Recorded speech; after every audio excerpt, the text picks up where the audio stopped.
नमस्कार मंडळी, प्रेमाने बोला, धननिरंकारजी. बघा, आज समागमच्या तिसऱ्या दिवसाबद्दल आपण चर्चा करणार आहोत. पहिल्या आणि दुसऱ्या दिवसाचा व्हिडिओ सुद्धा दासीने या अगोदर टाकलेलाच आहे. भरपूर प्रतिसादही मिळालेला आहे त्या व्हिडिओला. सगळ्याला आवडतोही. का तर आपल्याला समागम मध्ये सद्गुरू सांगून जातात, पण आपण ते तात्पुरतं लक्षात ठेवतो आणि लगेच विसरूनही जातो.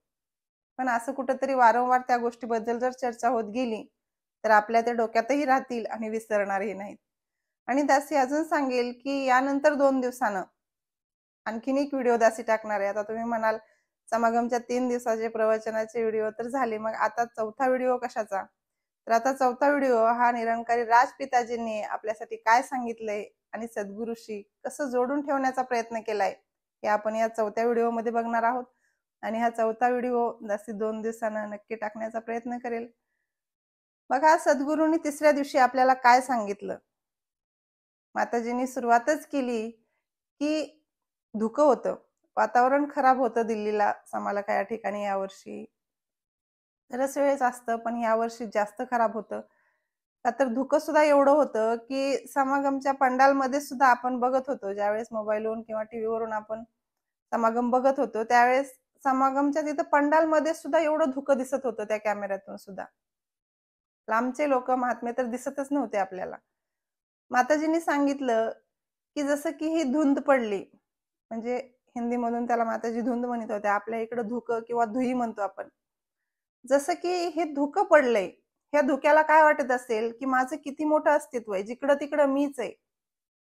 पण हा त्याचा झालेला एक भ्रम असतो. का तर फक्त एक पाऊस यायची कमी असते किंवा एक नुसती हवा सुटायची कमी असते की ते धुकं निघून जातं.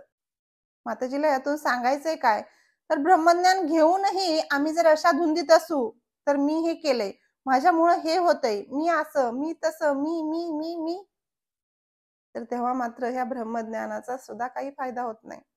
असं दासी स्वतः सांगत नाही, असं सद्गुरू सांगतायत. मग याच्यावरून आपल्याला एक लक्षात घ्यायचंय की सद्गुरूनं आपल्याला काय शिकवण्याचा प्रयत्न केलाय. माताजी सांगतायत की पहिलं तरी फक्त जातीपातीवरून, रंग वेशभूषेवरून भेदभाव होत होते, आता तर नवीन प्रकारचे भेदभाव तयार होतील की मी निरंकारी आहे, मी ब्रह्मज्ञान घेतलंय, मी ब्रह्मज्ञानी झालोय आणि हे निरंकारी नाहीत, यांनी ब्रह्मज्ञान घेतलेलं नाही, यांनी देवाला जाणलेलं नाही. मग हा भेदभाव होईल का किंवा होतोय का? प्रत्येकानं आपापलं बघायचंय. आपण तसं करतो का नाही? सद्गुरू सांगतायत, माझ्यासाठी सांगतायत, मग मी ह्याच्यापासून लांब राहायचंय. सद्गुरू जसं सांगतायत ना तसा मी प्रयत्न करायचाय स्वतः. दुसरे काय करतायत ह्याच्याकडे नका लक्ष देऊ, जाऊ द्या. प्रत्येकाने जर ठरवलं की सद्गुरू फक्त माझ्यासाठी सांगतायत तर दुसऱ्याचा विषयच कुठे येतोय हो. प्रत्येकाने सुधारल्यावर बिगर सुधारायचा राहील कोण? सद्गुरू सांगतायत आजकाल नवीन भेदभाव कसे तयार झालेत. तर कोण सरकारी शाळेत शिकतोय, कोण सामान्य कसली शाळा असेल, कोणाची इंग्लिश मीडियम असेल, कोणाची त्याच्यापेक्षा भारी असेल, याच्यातून भेदभाव झालेत. कोण म्हणतंय की माझं घर शहरातल्या पॉश एरियामध्ये आहे आणि दुसऱ्याचं साधच आहे. कोण म्हणतं माझ्यापाशी असला मोबाईल आहे, एवढ्या लाखाचा आहे, असं आहे तसं आहे, दुसऱ्यापाशी साधा आहे. म्हणजे जमान्यानुसार ही भेदभाव करण्याची कारण सुद्धा बदलत चाललेत. ही निंदा नफरत करण्याची कारण सुद्धा वेगवेगळी होत चाललीत, नवीन होत चाललीत. का तर ब्रह्मज्ञान घेऊन सुद्धा मी या संकुचित वृत्तीमध्ये, त्या संकुचित भावनामध्ये गुरफटलोय, त्यातून बाहेर निघायला तयार नाही. सद्गुरू म्हणतायत भगवंत हा परमपिता परमात्मा जीवनामध्ये आल्यानंतर आपल्याला स्वतःला तर हा प्रकाश मिळालाय, पण कधी कधी असे लोक सुद्धा जीवनामध्ये येतात ते आपल्याला सुद्धा ते काहीतरी वेगळं सांगतात किंवा काहीतरी अज्ञानाच्या गोष्टी सांगून आपल्याला सुद्धा कन्फ्यूज करण्याचा प्रयत्न करतात. म्हणजे बरेचसे लोक ज्यांना स्वतःला सुद्धा ब्रह्मज्ञान कळालेलं असतं किंवा ब्रह्मज्ञान घेतलेलं असतं तरी सुद्धा, बाबाजी सुद्धा एके ठिकाणी म्हणलेले आपल्याला आठवतंय चांगलं की ज्ञान पाकर भी क्यों अंधकार में खो जाते हो. आपल्याला ब्रह्मज्ञान मिळूनही, ब्रह्मज्ञान मिळाल्यानंतर सुद्धा बऱ्याचदा अशा गोष्टी घडतात की सत्संग मधलाच एखादा महात्मा येऊन आपल्याला म्हणतो की अहो इकडे इकडे अमुक अमुक या ठिकाणी एक बाबा लय चांगलं बघते, सगळं काही सांगते, मनानं सांगते, त्याला न काही सांगता ते स्वतः सांगते आपल्याला काय काय होतंय ते, रुपया सुद्धा घेत नाही. मग काय त्याचं चुकीचं असेल का? मग काही काही वेळेला आपल्या सुद्धा मनामध्ये अशा भावना येतात का, की खरंच बघूयात आपल्या मागं असं असं चालू आहे. आता एखाद्याच्या मागं दुःख नाही, संकट नाही, अडी-अडचणी नाहीत, असा एक सुद्धा माणूस शोधून सुद्धा जगात सापडणार नाही. प्रत्येकामागं काही ना काही अडी-अडचणी असतात. मग माणसाच्या मनात भाव येतो, की चला आपणही जाऊन बघूयात.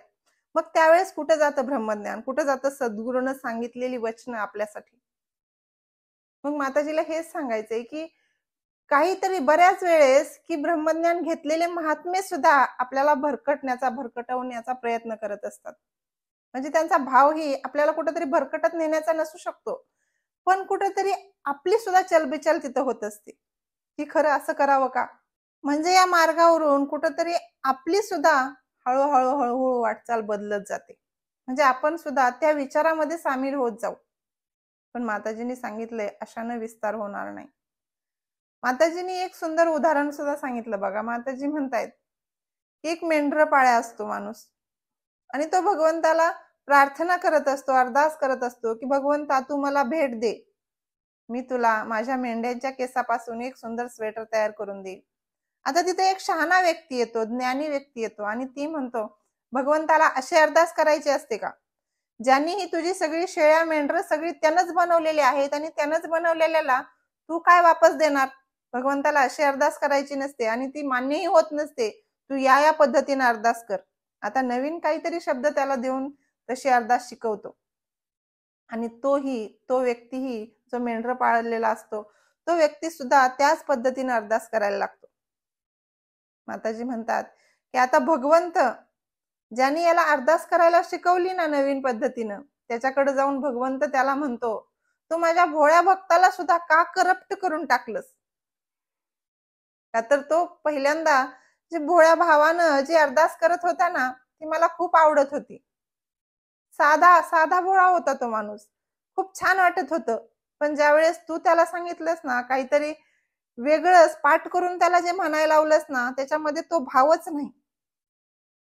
म्हणजे सद्गुरूला सांगायचंय काय, की सगळ्यात महत्वाचा आहे तो भाव. तुम्ही काय म्हणताय, कसं म्हणताय, ह्याच्याशी काहीच देणं घेणं नाही भगवंताला. पण तुमचा भाव स्वच्छ आहे का? निर्मळ आहे का? म्हणजे आपण निरंकारी झालं तसं सुद्धा स्वतःकडे लक्ष द्या. एखादा व्यक्ती भगवंताकडे जाऊन किंवा मंदिरामध्ये जाऊन जर काही मागत असलेला जर आपण बघितला, तर आपण असं जरी त्याच्या तोंडावर नाही हसलो ना, तरी आपण मनातल्या मनात तरी हसतो. किती मूर्ख आहे. असं थोडंच मागून भेटणार आहे किंवा असं थोडंच भगवंताला काही उदबत्ती दाखवून किंवा नारळ फोडून काय फायदा होणार आहे. माताजीला ह्याच्यातून हे सांगायचंय की दुसऱ्याला नावं ठेवून काही उपयोग नाही. दुसऱ्याला नुसतं शिकवण्याच्या भानगडीत पडायचं नाही, तर प्रत्येकाचा भाव भगवंताला माहित आहे आणि भगवंत स्वतः ठरवणार आहे कुणाला काय पाहिजे, कुणाला काय द्यायचंय. त्याच्यामुळे आपण दुसऱ्याच्या कुटाण्यात पडायची गरजच नाही. जे करतायत ना ठीक आहे. आपल्याला फक्त सद्गुरूनं कार्य एवढं सांगितलेलं आहे की जो माणूस दिसतोय ना त्याच्यापर्यंत हे ब्रह्मज्ञान पोहोचवायचंय. त्या माणसाला सत्संगमध्ये आणायचा प्रयत्न आपल्याला करायचा. बाकीचं सद्गुरूवर आणि या भगवंतावर द्या सोडून. का तर मला सगळ्याला सुधरवीत बसायला सद्गुरूनं सांगितलेलं नाही किंवा मला ह्याच्या त्याच्या चुका काढत बसायलाही सद्गुरूनं सांगितलं नाही. ज्याचा जो भाव आहे तो भगवंताला माहिती आहे. सद्गुरू सांगतायत की 3 दिवस झालं दर्शनाच्या लाईनीमध्ये उभा असून, कोण 4-4 तास उभा असून सुद्धा प्रत्येकाला दर्शन घडलं नाही. काही काही लोकांचं दर्शन राहिलं, वापस गेले 4-4 तास लाईनमध्ये उभा राहून सुद्धा. याच्यावरून ह्या दर्शनाच्या नमस्कारी लाईन वाढवाव्या का असा विचार मनामध्ये येत होता. पण ह्या लाईन जरी वाढवल्या तरी एकदम शेवटच्या लाईन पलीकडच्या असतील, त्या लाईनीमध्ये जर वृद्ध महात्मा असतील तर त्यांची नजर कमजोर असेल, त्यांना व्यवस्थित दिसणार नाही, व्यवस्थित दर्शन होणार नाही. म्हणून माताजी म्हणतायत की नमस्कारीच्या लाईन वाढवण्यापेक्षा समागमचा 1 दिवस वाढवायला पाहिजे. सद्गुरू किती विचार करतायत माझ्यासाठी. मग माझं कर्तव्य काय आहे? तर माझं कर्तव्य फक्त एवढंच आहे की सद्गुरू जे सांगतायत ना मला फक्त ते करायचं. असं बघा, समागम मध्ये आपण बघितलं की एक मुस्लिमचा व्यक्ती साईड सेवेतून बोलत होते. महात्मा बहुतेक सत्संग मधले वाटत नव्हते का तर प्रेमाने बोला, धन निरंकार त्यांना व्यवस्थित येत नव्हतं. ते सुद्धा म्हणाले, ते सुद्धा कौतुक करत होते मिशनचं. ते म्हणाले की हे फक्त माणूस बनवायचं ठिकाण नाही, तर हे संत बनवायचं ठिकाण आहे. माणसाला संत बनवलं जातं या ठिकाणी येऊन. मग विचार करायची गोष्ट आहे, आपण माणूस तरी बनलो का नाही? का तर पहिलं माणूस बनावं लागेल आणि नंतर माणसापासून संत बनण्याची प्रक्रिया चालू होईल. सद्गुरूचं ध्येय तेच आहे की प्रत्येक माणसाला संत बनवायचे. मग ही संत प्रवृत्ती, संतांची अवस्था ही काय असते हे वेगळं सांगायची गरज नाही. तशी वारंवार सांगत असते संतांबद्दल. आज आणखीन जर त्या विषयावर आपण बोलत गेलो तर व्हिडिओ अजून जास्त वाढेल. असो, जशीचे व्हिडिओ जर तुम्हाला आवडत असतील तर आपल्या इतर सगळ्या सत्संगी बांधवासोबत शेअर करायला विसरत जाऊ नका. व्हिडिओला लाईक करायलाही विसरत जाऊ नका. आणि शेवटी दासी एवढंच म्हणेल, पिछली बार सुकून मिला, इस बार हुआ विस्तार. पिछली बार सुकून मिला, इस बार हुआ विस्तार. अब तो खुशी असीम मिलेगी, समागम के दिन हो गए 4. आणि या पद्धतीनं विस्तार असीम की ओर यामध्ये माताजीने आपल्याला प्रत्येक गोष्टीचा विस्तार करायला सांगितलाय, पण प्रत्येक चांगल्या गोष्टीचा विस्तार करायला सांगितलाय. का तर विस्तार चांगल्या गोष्टीचाही असतो आणि चुकीच्या गोष्टीचाही असतो. त्यामुळं फक्त आणि फक्त चांगल्या गोष्टीचा विस्तार आपल्याला करायला सांगितलाय. आणि पुढच्या व्हिडिओमध्ये दासी निरंकारी राजपिताजी बद्दल किंवा त्यांनी सांगितलेल्या विचाराबद्दल चर्चा करण्याचा नक्की प्रयत्न करेल. काही चुकत असेल तर उदार अंतःकरणाने क्षमा करा. प्रेमाने बोला. धन्य निरंकार.